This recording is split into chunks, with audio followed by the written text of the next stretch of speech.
ও scooting করে। এই স্কুটিংটা হলো যখন টেপওয়ার্ম হয়, ফিতা কৃমি। কৃমির মধ্যে নানান ধরনের আছে, গোল কৃমি, পাতা কৃমি, ফিতা কৃমি। যে গোল কৃমি বলতে আমরা কি মনে করি যে গোল্লা গোল্লা গোল্লা গোল্লা না, কিন্তু গোল কৃমি মানে হলো এটা বডিটা সিলিন্ড্রিকের, মানে যে এরকম, মানে বডিটা হলো সিলিন্ড্রিকের, মানে গোল গোল আর কি, মানে ইয়ে না গোল্লা, মানে বলের মতো গোল্লা না, এই যে এরকম মানে জির আছে না সাপের মতো, মানে বডিটা রাউন্ড, গোল কৃমি।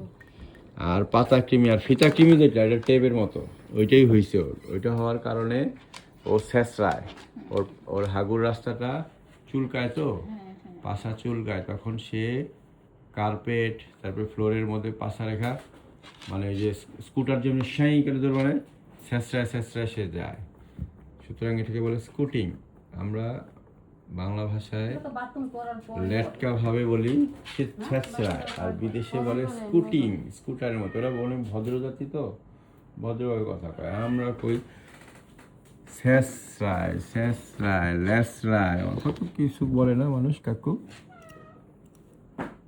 তুমি সে হ্যালো, কুকুরকে হ্যালো, বিড়ালকে হ্যালো বলো, বলো কুকুরবিড়াল.com হয়ে যাবে এখন, খালি বাইর করে দিয়ে দেখেন।